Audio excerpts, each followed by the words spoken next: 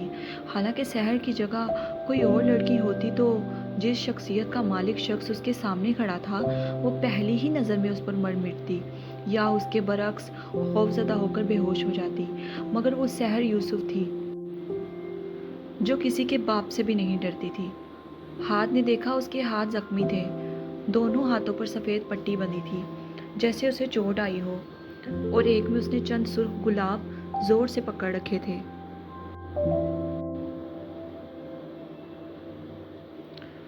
اور دوسرا ہاتھ میں اس نے ایک تصویر پکڑ رکھی تھی جسے اس نے سینے سے لگا رکھا تھا۔ پیچھے کندھوں پر کالج بیگ پہن رکھا تھا اور سیاہ بائی کی آستینوں میں سے اس کا سفید کالج یونیفارم نظر آ رہا تھا۔ اس کے ایک ایک نقش کا بھرپور جائزہ وہ اپنی زیرک نگاہوں سے لے رہا تھا۔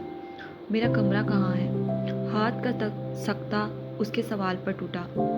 میں دکھا دیتا ہوں، وہ زیر لب بھاری آواز میں بولا۔ تو اب دا گریٹ ہاتھ بن رافع عالم ملازموں کی فوج ہوتے ہوئے بھی خود اس کا کمرہ اسے دکھانا چاہتے تھے، مگر وہ رکا۔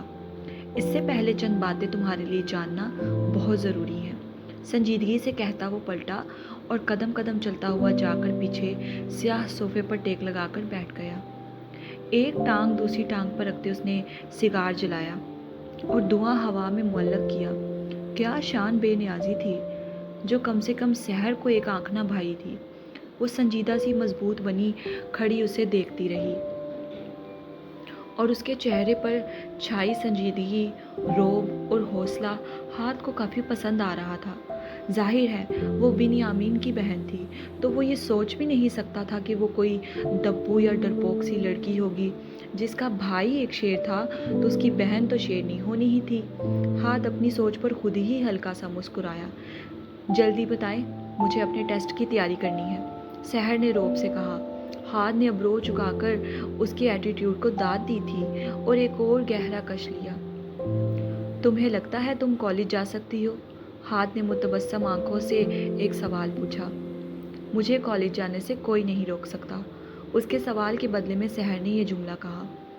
تم یہاں مہمان بنا کر نہیں لائی گئی، بلکہ اپنے بھائی کے جان کی عوض آئی ہو۔ ہاتھ نے اس کی اطلاع میں اضافہ کرنا ضروری سمجھا۔ جانتی ہوں، مگر اس کا مطلب یہ نہیں ہے کہ میں یہاں قیدی بن کر آئی ہوں۔ میں کالج جاؤں گی اور مجھے کوئی روک نہیں سکتا۔ آپ تو بالکل بھی نہیں، عالم مستری، وہ بے دھڑک کہہ گئی کہ ایک لمحے کے لیے ہاتھ کو اپنی سماعت پر یقین نہ آیا۔ واٹ؟ وہ جھٹکے سے سیدھا ہوا اور اسے سنجیدگی سے دیکھنے لگا۔ کیا کہا تم نے لڑکی؟ اس نے دوبارہ پوچھا۔ سحر یوسف، اس کے سوال کو نظر انداز کرتی سحر دوبارہ بولی۔ ہاتھ اب کھڑا ہو گیا جس سے سحر کے حوصلے میں ذرا برابر بھی فرق نہیں آیا تھا۔ وہ جوں کی توں کھڑی رہی جبکہ ہاتھ کی آنکھیں اب جل رہی تھیں۔ وہ ہاتھ بن رافع عالم کو مستری کہہ رہی تھی، آنکھیں تو اس کی جلنی ہی تھی۔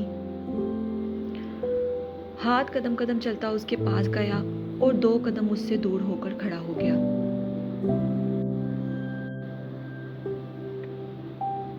تم محض ایک قیمت ہو اپنے بھائی کی جان کی، اور یہاں اس سیاہ عالم ولا میں آج سے ایک قیدی ہو۔ یہ تمہارے بھائی کا گھر نہیں، ہاتھ بن رافع عالم کی جاگیر ہے، جہاں وہی ہوتا ہے جو میں چاہتا ہوں۔ یہاں میری مرضی کے بغیر ایک چڑیا بھی پر نہیں مار سکتی، سمجھ گئی تم، سحر یوسف؟ اسی لیے تم وہی کرو گی جو میں چاہوں گا۔ چٹانوں کی سی سختی سے اس نے ایک ایک حرف ادا کیا۔ ان دونوں کے چہروں کے درمیان ہاتھ کے جلتے سگار کا دھواں تھا، منظر کو دھندلا کر رہا تھا۔ اور اگر میری حکم عدولی کرنے کی تم نے جرت کی تو بہت پچھتاؤ گی۔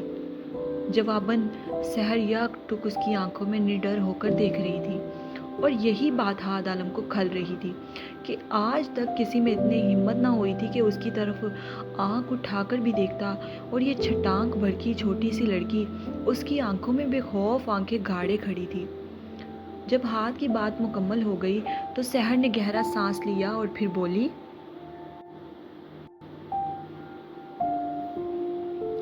تو آپ بھی ایک بات اچھے سے جان لیں مسٹر عالم، سحر نے اس کی طرف اپنی شہادت کی انگلی اٹھائی جسے ہاتھ نے تیز سے دیکھا تھا۔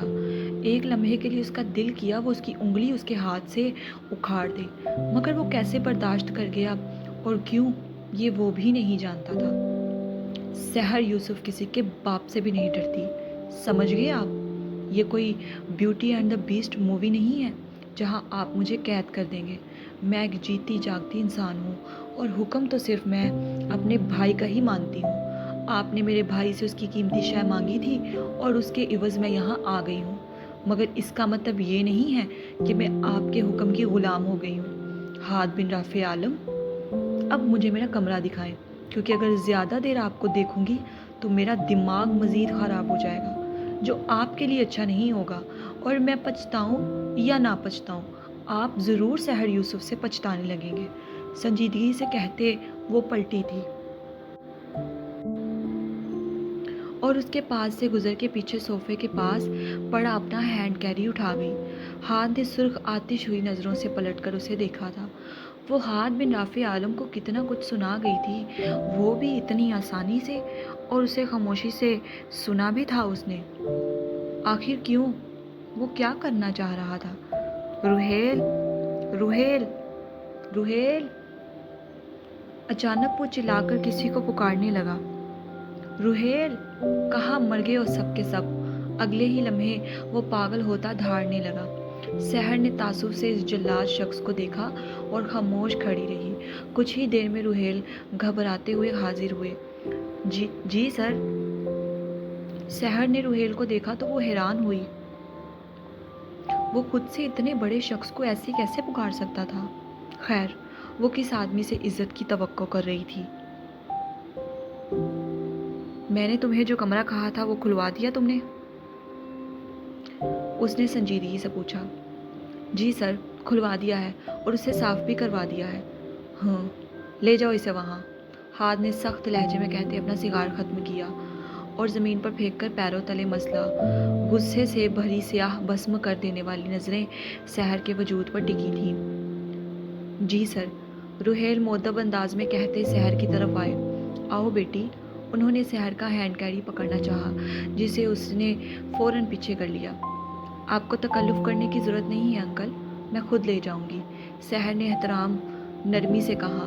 روحیل گہری سانس لے گئے، وہ ان دونوں میں پھنس گئے تھے۔ ہاتھ خاموشی سے انہیں دیکھتا رہا۔ سحر نے ہینڈ کیری سیدھا کیا اور اسے گھسیٹتے ہوئے روحیل کے تعاقب میں چلنے لگی۔ روحیل سیڑھیاں چڑھے اور سحر بھی ان کے پیچھے چڑھی۔ اب وہ اس لگیج کو سٹینڈ سے پکڑ کر اٹھا گئی۔ وہ کافی بھاری تھا، نیچے تو وہ ٹائرز کی مدد سے آسانی سے لے آئی تھی، مگر سیڑھیوں سے اٹھانا اس کے لیے مشکل ہوا تھا۔ اگلے ہی لمحے اس کے ہاتھ سے کسی وجود نے جھپٹنے کے سے انداز میں وہ بیگ لیا تھا اور تیزی سے سیڑھیاں چڑھا۔ سحر نے دیکھا تو وہ عالم تھا۔ وہ حیران ہوئی، یہ بندہ کیا تھا؟ روحیل بھی ہاتھ کی اس حرکت پر یقین نہیں کر پائے تھے۔ یہ سیڑھیاں کافی وسیع تھیں، وہ دونوں اس کے تعاقب میں گئے تھے۔ روحیل کو اب ایک اور حیرانگی ہوئی۔ جو کمرہ اس نے کھلوانے کو کہا تھا وہ دوسری طرف کوریڈور پر تھا، مگر وہ اپنے کمرے کے ساتھ والے کمرے کے پاس جا رکا اور دروازہ کھول کر سحر کا بیگ اندر رکھ گیا۔ جب وہ باہر آیا تو وہ دونوں بھی آ چکے تھے۔ ہاتھ نے سنجیدگی سے سحر کو دیکھا۔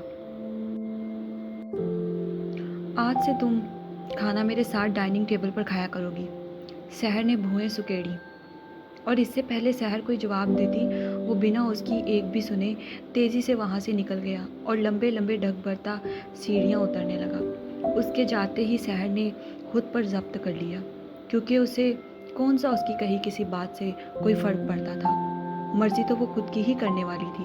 پھر وہ روحیل کی طرف رخ موڑ گئے۔ مجھے معاف کر دیں انکل، میری وجہ سے اس نے آپ سے ایسے بات کی۔ روحیل آسودگی سے مسکرائے اور اس کے سر پر شفقت سے ہاتھ رکھ گئے۔ تمہیں معافی مانگنے کی ضرورت نہیں ہے بیٹی، ہاتھ سر ایسے کبھی بات نہیں کرتے، شاید تم نے انہیں کچھ زیادہ ہی غصہ دلا دیا تھا، انہوں نے مسکرا کر کہا، جس پر سحر مسکرا بھی نہ سکی، کیونکہ وہ مجھے زہر لگتے ہیں۔ چھوٹی سی ناک پر غصہ سجائے وہ اندر بڑھی، مگر یہ کیا، یہ کمرہ بھی سیاہ تھا۔ سحر نے اپنا سر پکڑ لیا۔ کیا ہوا بیٹی؟ روہیل اس کے ساتھ ہی اندر آئے۔ میں اس کالے کمرے میں نہیں رہ سکتی انکل، آپ کوئی اور کمرہ دے دیں۔ سحر اس بات سے انجان تھی کہ ہاتھ کا کمرہ بغل میں ہے، جان لیتی تو بوال مچا دیتی۔ بیٹا، یہ ہاتھ سر کا فیصلہ تھا آپ کو یہ کمرہ دینے کا، میں اس میں کچھ نہیں کر سکتا۔ اور رہی بات دوسرے کمروں کی تو وہ سب بھی سیاہ ہی ہیں، انہوں نے افسردگی سے کہا۔ وہ خود تو سیاہ ہے ہی، مگر باقی سب کے ساتھ وہ ایسا کیسے کر سکتا ہے؟ سحر نے تکلیف سے پوچھا۔ آنکھیں نم ہونے لگی تھی۔ روہیل خاموش رہے اور اس کے سر پر پیار دیتے وہاں سے چلے گئے۔ وہ اپنے آفس روم میں بیٹھا کام کر رہا تھا۔ ذہن سحر یوسف کی طرف بری طرح الجھا ہوا تھا۔ اس کی باتیں، اس کی دیدہ دلیری، اس کی دھمکی۔ سحر یوسف کسی کے باپ سے نہیں ڈرتی۔ ہاد عالم کو رہ رہ کر خود پہ غصہ آ رہا تھا کہ اس نے اسے منہ توڑ جواب کیوں نہیں دیا، کیوں خاموش رہا۔ وہ اس کی اتنی بدتمیزی آخر کیسے برداشت کر سکتا تھا؟ انہی سوچوں میں گم وہ ساتھ ساتھ کام بھی کر رہا تھا جب دروازہ کھٹکھٹاتے روہیل اندر داخل ہوئے۔ ان کے ہاتھ میں سیاہ کافی تھی۔ روہیل نے وہ کافی ہاتھ کے میز پر رکھ دی اور وہیں کھڑے ہو گئے، جیسے کچھ کہنا چاہتے تھے۔ ہاتھ مصروف تھا لیپ ٹاپ پر۔ اس نے جب نوٹس کیا کہ وہ جا نہیں رہے تو سوالیہ نظروں سے انہیں دیکھنے لگا۔ وہ بچی، کیا ہوا اسے؟ ہاتھ نے لیپ ٹاپ بند کرتے سنجیدگی سے پوچھا۔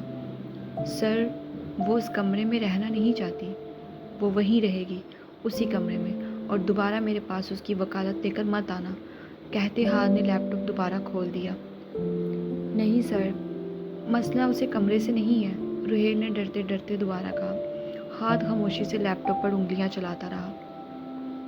شاید وہ اس سیاہ پینٹ کی وجہ سے خوف زدہ ہے۔ روہیل کی یہ بات کہنے کی دیر تھی کہ ہاتھ لیپ ٹاپ بند کرتا ہنسنے لگا اور روہیل کو حیرانگی ہوئی۔ وہ اور خوف، واٹ اے جوک! آپ کب سے مذاق کرنے لگے روہیل میاں؟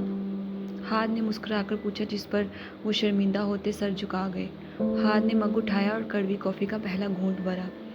نہیں سر، شاید میں آپ تک اپنی بات صحیح سے پہنچا نہیں سکا، روہیل نے جھجک کر ہنوز سر جھکائے کہا۔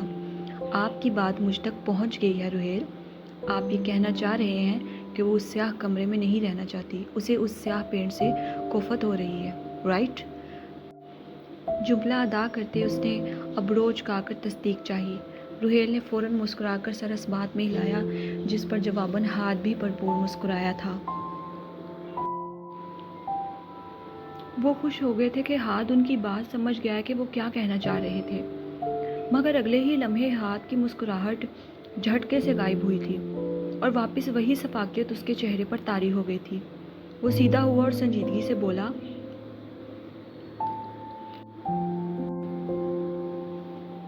اسے چاہے کوفت ہو یا خوف آئے، وہ اسی سیاہ کمرے میں رہے گی، ہمیشہ۔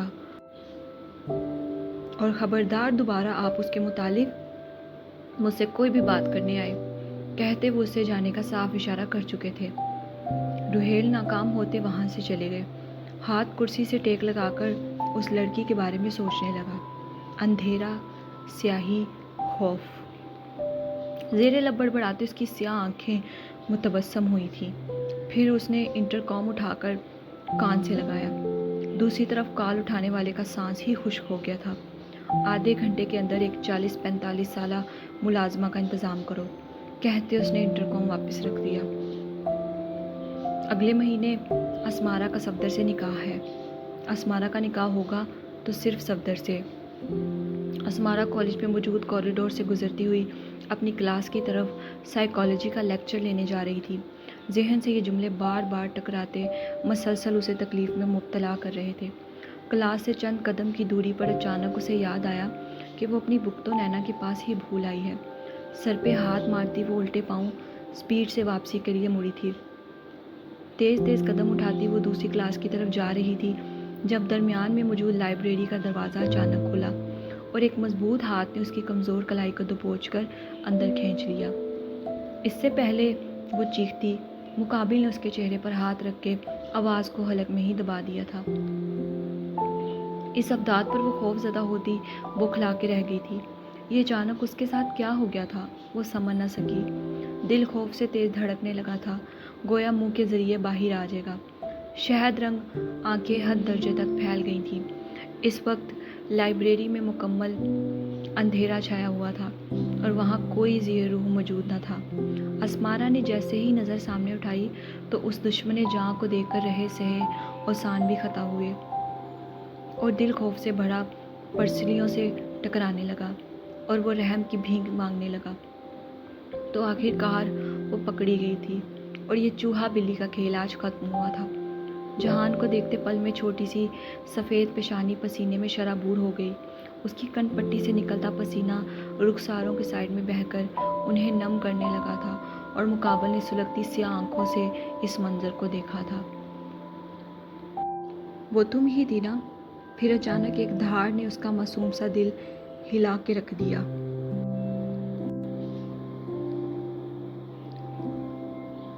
جو پہلے ہی تیز دھڑک رہا تھا، پھر وہ کسی معصوم پرندے کی طرح پھڑ پھڑاتی ہوئی اس کے مضبوط شکندے سے خود کو آزاد کروانے کی کوشش کرنے لگی، مگر بے سود۔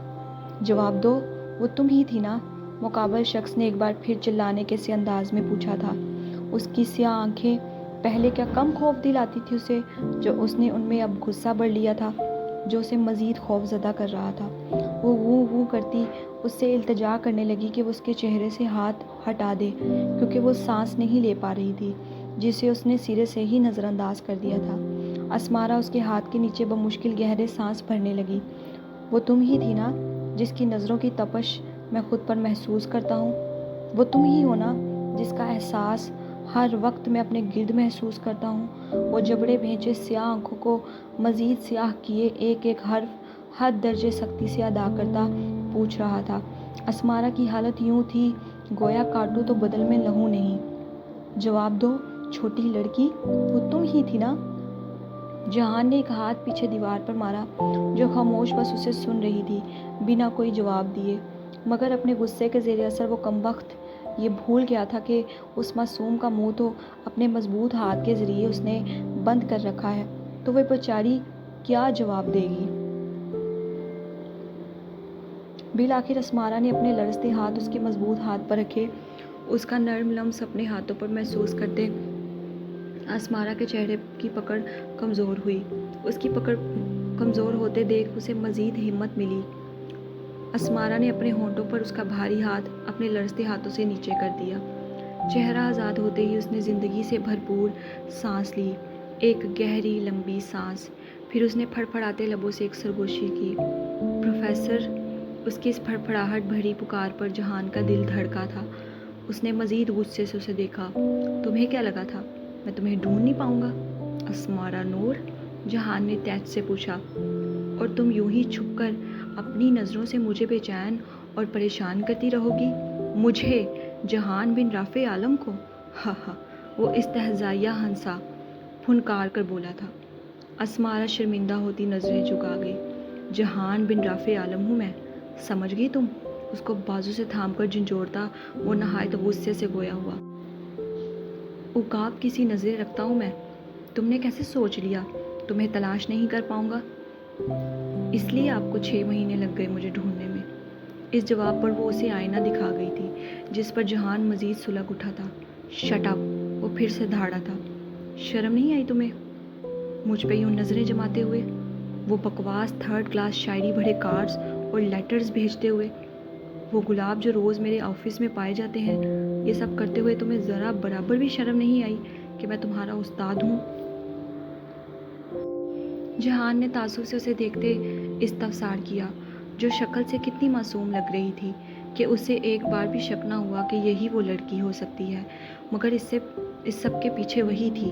جب یہ بات جہان کو پتہ چلی تو وہ اپنے آپ سے ہی باہر ہو گیا تھا، اور کس قدر غصے میں یہاں پہنچا تھا یہ وہی جانتا تھا۔ اس کا دل چاہ رہا تھا اس لڑکی کو شوٹ کر دے یا گلا گھونٹ کر مار دے۔ جواب دو! اس کے بازو پر زور دیتا وہ غرایا تھا۔ تم جانتی ہو اگر تم نینا کی دوست نہ ہوتی تو میں تمہیں آج یہیں گاڑ دینے کا ارادہ رکھتا تھا۔ جہان نے سرخ سیاہ آنکھیں اس کے معصوم چہرے پر جمائے کہا، جو خون چھلکاتا کچھ اور ہی منظر پیش کر رہا تھا۔ شاید ہی کبھی جہان بن رافع عالم نے ایسا حسین منظر دیکھا ہو۔ آپ میرے استاد نہیں ہیں، نینا کے استاد ہیں، کیونکہ میں آپ کی اسٹوڈنٹ نہیں ہوں، نہ ہی آپ سے پڑھتی ہوں۔ اسمارا نے ہنوز آنکھیں جھکائے کہا، وٹ ربش۔ اس کے جواب پر جہان نے دیوار پر غصے سے دوبارہ ہاتھ مارتے ہوئے کہا، جس پر وہ اپنی جگہ سے اچھل پڑی تھی، تم جانتی نہیں ہو مجھے میں کیا ہوں۔ 1 سیکنڈ کے اندر تمہیں غائب کروا دوں گا یہاں سے، اور تمہارے گھر والے پاتال تک بھی پہنچ جائیں پھر بھی تمہیں تلاش نہیں کر پائیں گے، سمجھ گئی تم؟ And I really mean it. اس کے دونوں اطراف میں ہاتھ رکھتے جہان نے دانت پیس کر کہا، نظریں اس کے سرخ رخساروں پر تھیں جو بری طرح اسے اپنی طرف کھینچ رہے تھے۔ کروا دیں غائب پروفیسر۔ اچانک اسمارا نے تڑپ کر سر اٹھایا، اور اس سب میں پہلی بار اس نے جہان کی سی آنکھوں میں اپنی شہد رنگ آنکھیں گاڑ کے کہا، پلیز پروفیسر، غائب کر کے لے جائیں مجھے یہاں سے۔ وہ روندی ہوئی آواز میں التجا کر گئی، اور آپ کی قسم مجھے کوئی تلاش نہیں کرے گا، اور آخری جملے پر اس کے آنسو رخساروں پر بہہ گئے تھے۔ اور اب کی بار کا منظر جہان کے لیے جان لیوا تھا۔ سرخ رخساروں پر بہتے آنسو شام کے وقت سمندر میں غروب ہوتے سرخ رنگ کے سورج کا سا منظر پیش کر رہے تھے۔ جاری ہے۔ چلیں جی ڈیئر ریڈرز، قسط ہو چکی ہے مکمل۔ امید ہے آپ سب کو پسند آئے گی۔ پڑھ کے سن کے رائے کا اظہار لازمی کیجیے گا۔ جلد انشاءاللہ حاضر ہوں گے ایک نئی قسط کے ساتھ۔ مجھے دے اجازت، اللہ حافظ۔